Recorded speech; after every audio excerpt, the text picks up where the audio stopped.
Electricity में हम लोग क्या पढ़ने वाले हैं, हम पढ़ने वाले हैं कि किस तरीके से जो चार्ज होता है वो एक बॉडी से दूसरी बॉडी में जाता है। तो जैसे कि आपको नाम से समझ में आ रहा है फ्रिक्शनल, फ्रिक्शन का आपको मतलब पता होगा। फ्रिक्शन क्या होता है? जब दो रिलेटिव मोशन होते हैं दो बॉडी के बीच में, अगर दो बॉडी रब करती हैं तो इनके बीच में जो फोर्स होती है फ्रिक्शनल फोर्स होती है। आपने फ्रिक्शनल फोर्स भी नाम सुना होगा। तो फ्रिक्शन से आपको एक आइडिया हो गया कि दो बॉडी के बीच में एक रिलेटिव मोशन होगा, यानी एक दूसरे पर रब की जाएंगी।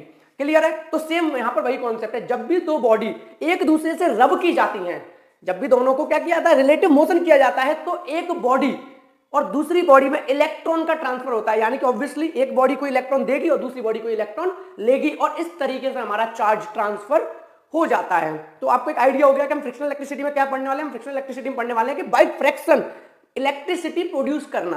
क्लियर है? या इलेक्ट्रिक चार्ज को ट्रांसफर करना। तो देखते हैं अपन के पॉइंट्स। पहला point, it is the static electricity generated by friction. ये एक स्टैटिक इलेक्ट्रिसिटी होती है, फ्रिक्शन की हेल्प से प्रोड्यूस होती है। ठीक है भाई, याद रखना कैसी इलेक्ट्रिसिटी है? Static electricity. और frictional electricity is the electricity produced by rubbing two suitable bodies and the transfer electron from one body to another। यानी फ्रिक्शनल इलेक्ट्रिसिटी प्रोड्यूस होती है जब हम रब करते हैं कोई भी दो suitable बॉडीज को। क्या वर्ड यूज किया? दो suitable बॉडीज। यानी कभी हम बात करेंगे दो suitable बॉडी क्यों बोला? दो suitable बॉडी का मतलब क्या है कि दोनों बॉडी उनके अंदर, या ऐसे कह सकते हो स्टैटिक इलेक्ट्रिसिटी, दोनों बॉडी इंसुलेटर होनी चाहिए। वो मैं आगे आने वाली वीडियो में डिस्कस करूंगा। ठीक है? तो अभी आप याद रखो कि दो बॉडी को रब कर रहे हैं, दो suitable बॉडीज को रब करके ट्रांसफर इलेक्ट्रॉन होता है एक बॉडी से दूसरी बॉडी में। ठीक है मेरे भाई, सेकंड पॉइंट क्लियर हो गया। तो आपको पता चल गया कि स्टैटिक इलेक्ट्रिसिटी क्या है और आपको पता चल गया फ्रिक्शनल इलेक्ट्रिसिटी क्या है। या आप ऐसे कह सकते हो फ्रिक्शनल इलेक्ट्रिसिटी को स्टैटिक इलेक्ट्रिसिटी भी कह सकते हो। आगे बढ़ते हैं। The property of rubbed substance, जो कि हमने रब किया उसकी जो प्रॉपर्टी है, due to which they attract light object is called electricity. यानी इलेक्ट्रिसिटी को उन्होंने क्या बोला है?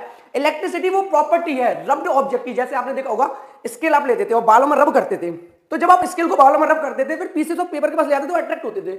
तो जो इस स्केल की प्रॉपर्टी है, जो इस स्केल की प्रॉपर्टी है, इसमें रब करने की वजह से आ गई है। क्या प्रॉपर्टी आ गई है? कि ये थिन पेपर्स को अट्रैक्ट कर सकता है। तो इसी प्रॉपर्टी का नाम है इलेक्ट्रिसिटी।